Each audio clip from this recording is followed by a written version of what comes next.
Hey guys, Matthew here, and today I'll bring you my first impression and tips and tricks on how to prepare for the next Path of Exile League, which is Harvest.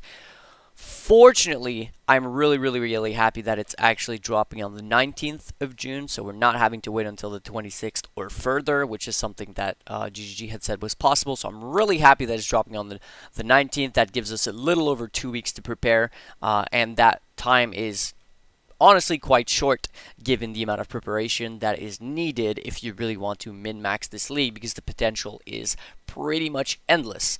As you know, Chris said himself, this is the league that he thinks is basically going to break Path of Exile, and he literally said himself, like, this league is going to break the game, and we're not sure how we feel about it, but we're just kind of testing it, and it's going to shape the future. So very big league coming through here, and I am super pumped about it. Obviously, new league is more content, more fun, fresh economy, all that good stuff. Anyways, so I watched and read everything I could from the interview with Ziggy and Chris. Then I went ahead and read the whole thing and all the leaks that I could find, and I basically condensed everything into a notepad as I do, and I'll be going over this.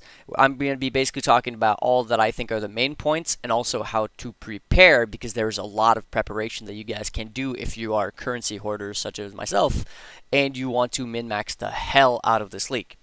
That being said, though, real quickly before I get into this, there is one thing that I'm really hoping for this league. So it seems that there's three types of seeds, which was confirmed in the interview: Primal, Vivid, and Wild. As you can see by the colors, Primal, Vivid, and Wild. What I'm interested in, though, is if you look at the name of these seeds, Primal, Vivid, and Wild are the prefixes, which seems to be the case at all times. And I'm guessing that the suffix here, so for example, grain, seed, and bulb are referring to the tier. So seed 1, tier 1, is considered a grain, a seed is tier 2, and a bulb is tier 3, which makes sense if you think about a flower starting as a seed, growing into as a grain, growing into a seed, and then flourishing into a bulb, right? Makes sense. But what I'm interested in is basically the affix, which I'm really hoping we are going to get a list of which affix does what, and if that is going to be consistent. So what I'm saying here is basically everything is seeded in Path of Exile, no pun intended. So if I look at this seed here, it's called the Vivid Razor Leg Seed. It is a tier 2 seed. So we can see that it is Vivid, which is the second type of seed or whatever, the yellow type. And we can see that it reveals a random crafting effect that changes the element of elemental modifiers when harvested. So what I'm hoping for is that this specific craft is linked to the specific affix name, which in this case is Razor Leg. Because if that is the case, that means that there is no real RNG involved, and we are going to be able, as crafters and players, to simply buy our way into very specific crafts that we want for specific bases and specific projects or whatever.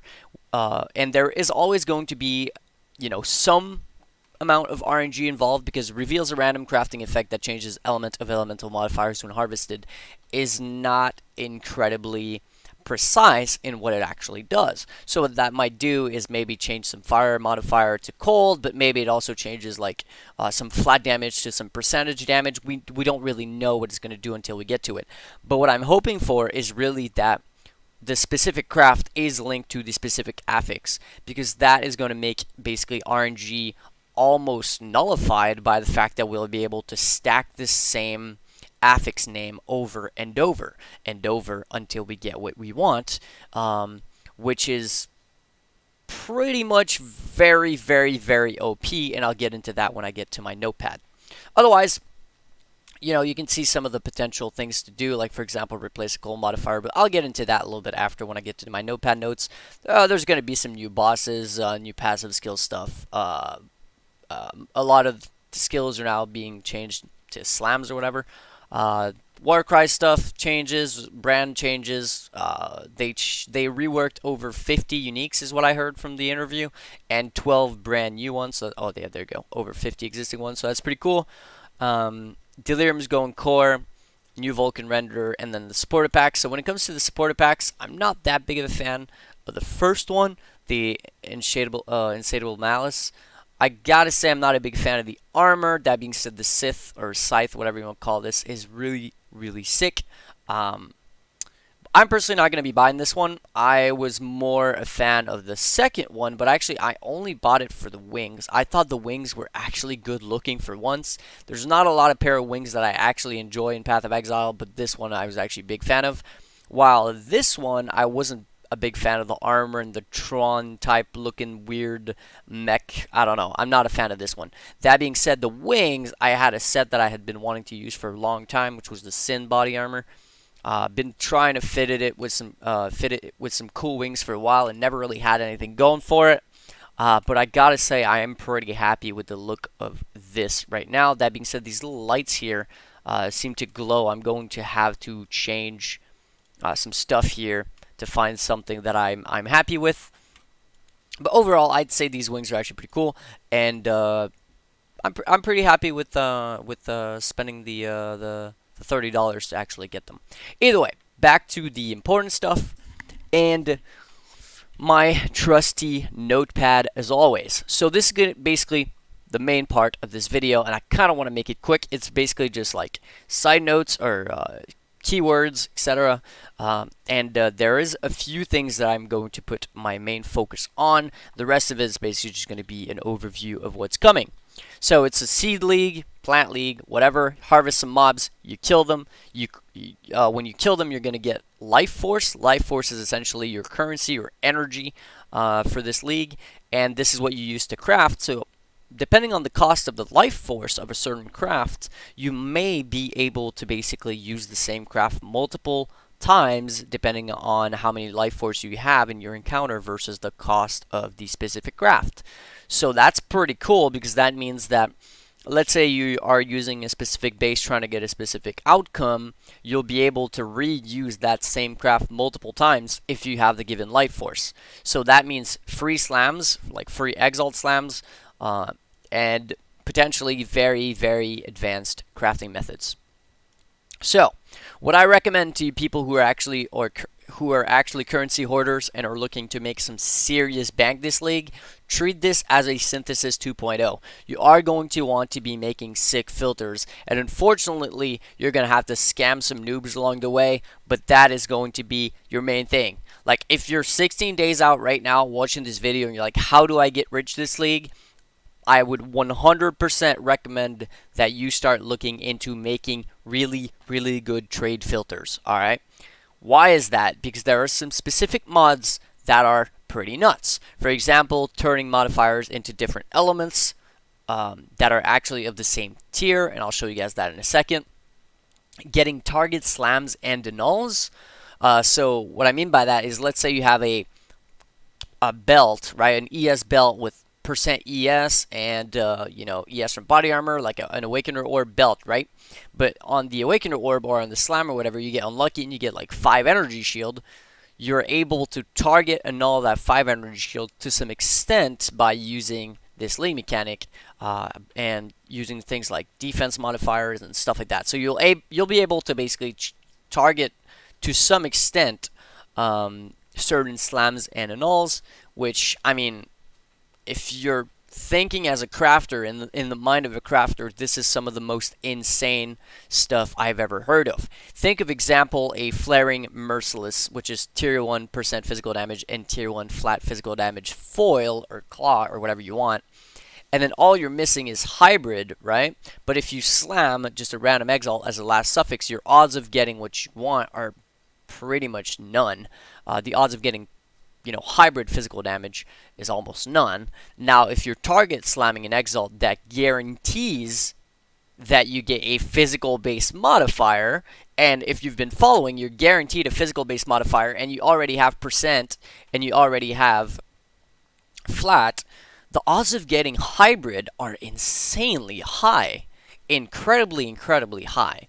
You're going to be able to add influence mods, which that alone is pretty nice, because that means I'm not sure if it's going to respect the double influence type stuff, or you'll be able to get basically a third influence mod on a certain item that already has 2 influences, but only one of them. We'll have to see. But then what I think is insane about this whole thing is re-rolling influence mods. So, if I go back up here, now it's kind of a little bit sketchy to see this, but it says on this one, no, which one was it? I'm not sure which one it was, or it might be in this document here. But anyways, there is one that allows you to re-roll an influence mods. And let's see if I can find it here. I think it's this one. Removes an influence modifier from an item and adds a new influence modifier. So, okay. I'm not sure if you guys understand how brutally, insanely OP this is, but removing an influence modifier from an item and adding a new influence modifier. Think of an item that has 6 modifiers and only one of them is an influence modifier. That means that you are guaranteeing to remove that specific modifier and that modifier to be replaced. Okay, so if we go to POEDB, for example, let's just take one of the main examples that I can think of here, and let's take a foil, right? A jeweled foil. Let's consider that you have a merciless flaring jeweled foil, which merciless is tier 1 physical damage, while flaring is tier 1 flat physical damage. So you have tier 1 flat and tier 1%. So all you're missing to make a GG foil is the hybrid to be really, really high, right? But if we look at the influence modifiers on a foil, there's quite a few of them. Now, if we lock out the suffixes by having 3 suffixes and none of them being influenced, that means the only thing that can be rerolled is the prefix, which would be an influence, right? So you have a fair bit of them. Now, the meta has been recently to basically multi-mod a foil and then to slam it with the Conqueror's Exalt of either Warlord or Crusader to get basically to try to get the hybrid physical damage modifiers with either Leech or with attack speed hybrid, right? That is how I made my personal highest DPS foil this league, which was 644 PDPS, I believe. That's how that was made. But the thing is, if you, let's say you have Flaring Merciless and you slam a Warlord Exalt, it's a 1 in 7 chance to roll any tiers of hybrid and an even lesser chance to roll a decently high tier, right? In Flaring and Merciless base is insanely, insanely expensive, insanely hard to get. You can easily get a Flaring base or a Merciless base, but then being able to Regal or Beastcraft, whatever, the missing stat, that is a completely different ball game, which is insanely hard. Now, let's say you actually get it. For example, you use a Merciless base and you get the 1 in 700 or so odds of Regaling Flaring, which is tier 1 physical damage. All of a sudden, you are left with the 1 in 8 chance to have potentially the best foil in the league. Now, it tends to happen, though, is as I said, it's about a 1 in 7.5 or something to actually get any rolls, and it's way less to get the good rolls, right? It's like 1 in 50 to actually get T1 or something like that.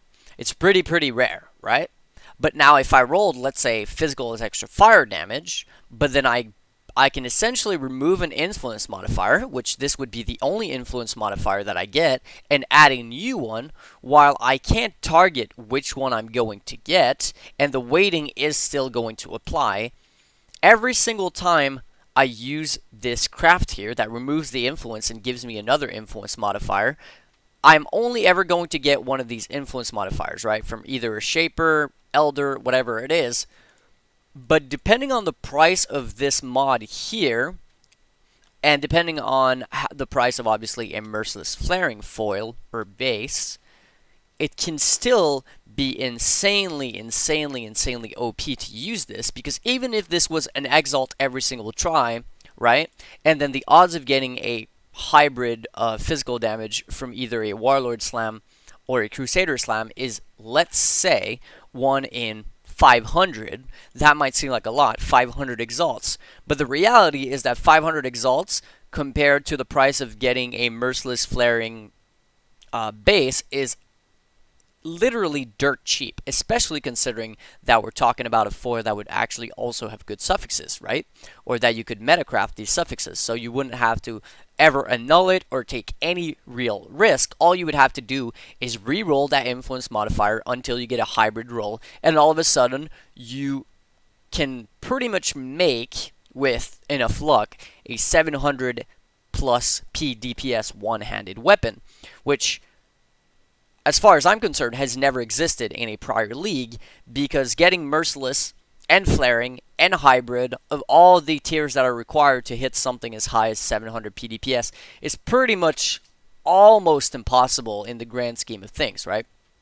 So this kind of craft alone is mind-blowing. Now, let me show you guys another one, because it doesn't really stop there. If you guys remember, I said turning mods into different elements. So there is a modifier here, I believe, that says replaces a cold modifier with an equivalent fire modifier, right? Now, if we were to look at a bow that is a Shaper influence bow, I'm sure you guys know what I'm talking about here. I'm going to be talking about basically a bow for ice shot, right? A dex stacking bow. A dex stacking bow with cold damage to attacks or whatever, right? And then you would want like percent damage penetrates elemental resistances. But let's say you get this bow, right? And then you get really unlucky and you get T1 fire damage. It is pretty much a dead item with T1 fire damage, despite the fact that it's T1, because that basically does nothing for you, right? Well, by making good enough filters that allow you to snipe these bases from people who don't really know what they have in their hands, you could get this thing here that replaces a fire modifier with an equivalent cold modifier. An equivalent, as far as I'm concerned, should mean of the same tier. So that means that if I snipe a bow with the cold stacking alongside, let's say, socket attacks deal 20% damage or whatever, or say, you know, damage penetrates resistances, whatever it is, and then some solid suffixes such as like the critical strike chance and critical strike multiplier hybrid, or the attack speed double damage hybrid, all of these, you know, good suffixes as well, then I can use one of these crafts to replace that T1 fire into T1 cold, and all of a sudden, not only do I have a triple T1 prefix bow, I have what would probably be the best bow you could ever make in terms of prefixes, and then you can metacraft the suffixes. Obviously, I'm talking about very high tier stuff right now, but that's where I think this league is going to shine the most. Is going to be into extremely high-end crafting. So one of the most important things I can tell you guys right now, again, is to just go make some filters. Get ready. Get your filters ready. Put in the time required, and you will reap the rewards, because these bases are going to appear. People are going to misprice them, and the reality is that if you don't take advantage of them, somebody else will take advantage of these bases being mispriced, and somebody else will be basically printing bases that are potentially worth hundreds and hundreds of exalts. And I'm not kidding when I say this. So honestly, the endgame crafting is looking like it's going to be some extremely high-end stuff, and awesome. Straight up awesome. Now, next thing I wanted to talk about real quickly is the fact there's going to be a lot of two-handed weapon buffs. So that means specific targeting, target farming, such as Uber Ziri for the axe and stuff like that. It's probably going to be more profitable than, say, if the league was not targeted around melee. It is looking like it's going to be a fairly strong melee league. That being said, it's also looking like it's going to be a strong caster league, because they are reworking brands, and some of the brands are looking really sick. There's also going to be a bunch of new like skill gems and stuff. So I think it's not going to be too much of a one-sided league in terms of the meta, which is a very good thing. I love it when there's, you know, a wide variety of things being played, because that means you can craft for a wide variety of players and a wide variety of builds, and that is awesome compared to being, you know, forced into crafting for one build, otherwise your items don't sell. So that's a huge plus for me. Now, another thing, basically, cluster jewels, they're staying. they are going to drop more in higher tier content, which means juicier maps with more mechanics and more investment is going to net you more delirium mirrors actually spawning. So that's a good thing. That's basically pushing people to do higher tier content. That's awesome. Cluster Jewel stacking is staying. That being said, they are working hard on balancing certain things so we don't end up in a league where pretty much, like we just did, where everybody's just playing ore stacking and everybody's technically an ore bot with hundreds of millions of damage. So they're working on the balance, but the stacking is staying and the Cluster Jewels themselves are also staying. So that's pretty cool. We work at 50 uniques is like whatever. There is no stash space for these Cs or whatever you call them, so you are not paying to win with more stashes or whatever. There is going to be basically their own little thing in the garden, kind of like Soulfight in the Delve, right? In the Delve encampment, you're just gonna have to talk to an NPC. It's gonna open up your storage, and there's no paying to win there. A lot of new skill tree buffs. This said something like 9 new keystones, and some of them are basically from timeless jewels, which I think is kind of sad because it removes some of the value of timeless jewels, which already don't really have any real value anymore since cluster jewels came out. But it is what it is. For example, we're getting the agnostic keystone, and that's huge. And depending on how many other keystones are going to be there, it's pretty massive to not need timeless jewels to basically get the keystones. So we'll see. There's also going to be a huge revamp for brands and a bunch of different things on the skill tree that weren't there since the skill tree has been there. So for example, channeling skills, brands, war cries. A lot of these are actually going to be available a lot more on the skill tree, which basically means more builds, more build variety, more skill tree variety, which is awesome. Maps with some... Okay, so now this is another thing that I think is absolutely fucking stupid. I'll be honest, I think this is some of the dumbest stuff I've ever seen. So I've seen some crazy OP stuff in PoE, but probably nothing quite like this. So if you look at this map, it has an enchant on it which says does not consume sextant uses. Now we all know that there are some sextants that are incredibly powerful or just simply incredibly rare, such as some sextants that can only appear on certain watchstones, such as the watchstones from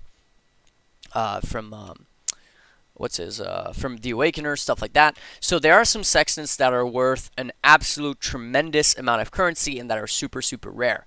Now the thing is, with a map like this that basically tells you does not consume sextant uses, that means you'll be able to just reroll your sextant until you get the rarest and the best sextants in the game, and then all of a sudden you will never ever have to reroll those sextants, because all you're going to have to do is dupe your map, which does not consume sextant uses, using a fractured fossil. So what people are going to do is they're going to get the best possible map, so like burial chambers is probably going to be the way to go, with does not consume sextant uses. Then they're going to juice the fuck out of it with delirious orbs, and then they're just going to fracture the map until the end of the league. So I expect fractured fossils to be incredibly expensive. Sorry about that, by the way. Forgot to go on D&D. So I really assume that fractured fossils are going to be a lot of money here. And also another reason why fractured fossils are probably going to be pretty expensive is because of the whole base situation. So being able to fracture bases to craft on them with all this new powerful crafting system is going to be nuts. So if you're somebody who's a delver or who's been looking or thinking about going into the delve, this league is probably going to be the league for you, because I expect fractured fossils to reach some pretty high numbers because of this whole cannot reroll sextants. That's insane. That's absolutely nuts. You pair that on with 100% delirious map and all that juice that you can put on there, and it's going to be pretty crazy. So Archmage brand, they had said something about, there was this whole meme on Reddit or on Twitter about what do they have in common. It's not actually going away. They're just nerfing it. They're going to make it so the duration is less. The recall is actually going to cost more mana depending on how strong your brand is. And when you recall it or recast it, whatever, they're not going to drop off at your feet. They're going to drop. The brands are going to be wherever you last casted them or recalled them. So like when they're out of range, so they're not going to go right back at you when you recall them or whatever. So that's like interesting. Basically, what they're trying to do is make it so brands need to be recasted more often instead of once per map. I think that's a fair thing. Looks like Chris said they're still going to be super powerful, and they're also going to be there's going to be a bunch of variety to brand as a whole. Now Vulcan, they're talking about Vulcan, more improvement, more optimization. What they're looking for is stability during combat. I mean, that's always a plus, right? More stability, that's cool. One thing though is that crafts are lost between instances when you're in a map. So if you're in a map and you go ahead and do your garden thingy, right? If you go back to your hideout and do your garden thingy, they don't go along. They don't go together. So between maps or between instances, your garden is lost. So that means that if you get a really GG craft inside your map, you will have to basically have enough portals to where you can go out, trade for whatever seed or item you need or base you need, and then go right back into your map to finish off your garden stuff and your crafts, because the moment you leave that map, all of your crafts that were left in that garden are gone. You're keeping the seeds of whatever your encounter was, right? If you keep the seeds, they're going to be there. They're trying to make it, they're trying to put an incentive for people to doing their garden stuff inside their map. I'm not sure how that's going to work. That being said, they are also adding a tagging system, so you'll be able to craft some stuff while inside your map that's actually in your stash. So you'll be able to like go in the garden, take out certain items from your stash, but only once you leave the encounter in the whole garden area, which is inside the map, you will it will automatically go back to your stash. So there's no like being able to reset all your gear or to have basically a portable dump tab, if you want to call it that. So you're still going to be limited by the amount of portals you have. So which is like whatever. Only you can interact with the crafting stuff, so there's no way that you're going to be able to basically get scammed or anything like that. That being said, you will be able to sell them, kind of like, let's say you have a corrupting room and you want to sell it, you go on the, Path of Exile trade Discord and you're like selling Corruption Temple, and it is a trust-based thing, and you'll be able to get scammed. People will scam, of course they will. It's always going to be that way, but at least there was a possibility for that, so that's cool.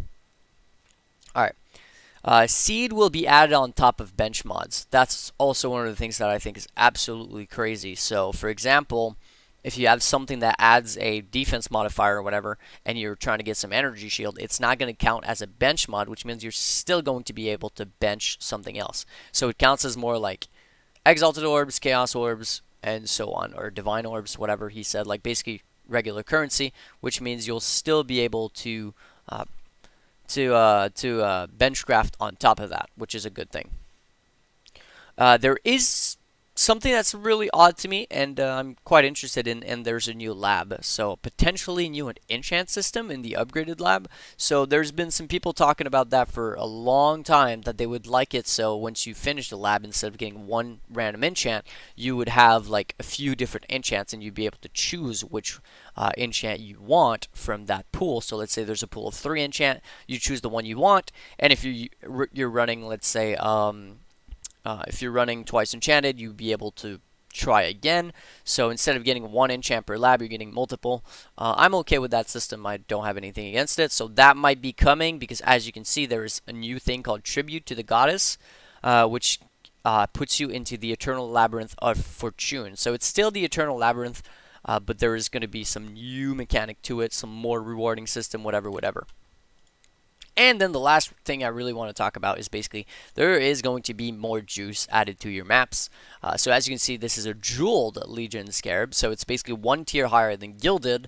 And it's like a Gilded Scarab, but with more stuff on top of it. As you can see, it contains 2 additional Legion encounters, and each Legion contains a Warhorde, and each Legion is accompanied by a General. Anyways, so these are basically going to add more juice to your maps, which means they're trying to push it so you can even juice up your maps even more, which is perfectly fine with me. I mean, I think power creep is necessary for people to be interested. So that's essentially all I really wanted to talk about. A few quick tips and tricks. If you want to get ready for the league, obviously, focus on focus on getting faster and better at leveling. Focus on getting to maps quicker.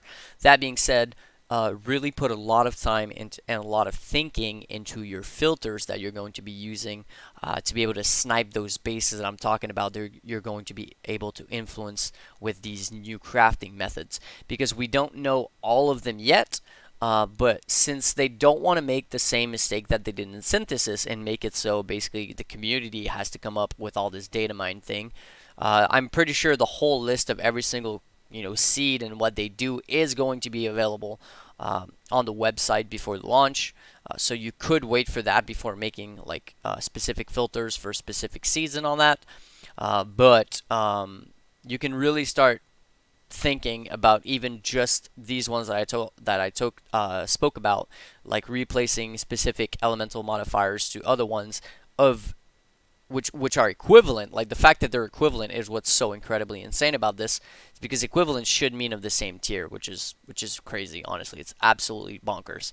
And then the whole influence aspect, so you might want to make some filters with just any influence modifiers on specific prefixes or suffixes that you'd be able to just constantly reroll the influence modifier until you get the one that you want. So this, honestly, the way I feel about this is basically like they're trying to buff Awakener Orb crafts. So how Awakener Orb crafts has been since they removed the bench mods from them is that you kind of just Awakener Orb, and then whatever you get, you're stuck with. And if you don't get anything good, then that's your item and that's it, right? But now you'll be able to basically reroll those bases. One thing that comes to my mind is boots, right? So you'll be able to basically reroll boots, and let's say you get a pair of boots with like Tailwind and double tier 1 resistances, and like let's say tier 1 move speed and life. Sorry, let's say you get a pair of boots. My bad. With tier 1 move speed, tier 1 life, cannot be frozen, which is a craft, and then double tier 1 resistance, and then some really bad suffix influence. You'll be able to basically reroll that influence all the way up until you get Tailwind, and all of a sudden you have like a GG pair of boots. And same thing if you have like two influence mods, you'll be able to reroll both of them. So I think it adds a lot of just diversity to crafting, and I'm super pumped. That being said, the video's been going on for 30 minutes, so I'm going to end it by giving a huge shout out to my patron and supporters: Gikona, KFish, Ramazan, Casticus, Minicel, Luro, MrCoffee, James, and Explosive Nacho, as well as always the people who do wish to remain anonymous, and also the people who support me on other platforms such as like my Twitch subscribers and stuff like that. Love you guys, and hopefully this video is helpful and basically got all the information that you need to go get prepared for the upcoming league. 16 more days and we'll be right back to blasting, boys. Peace.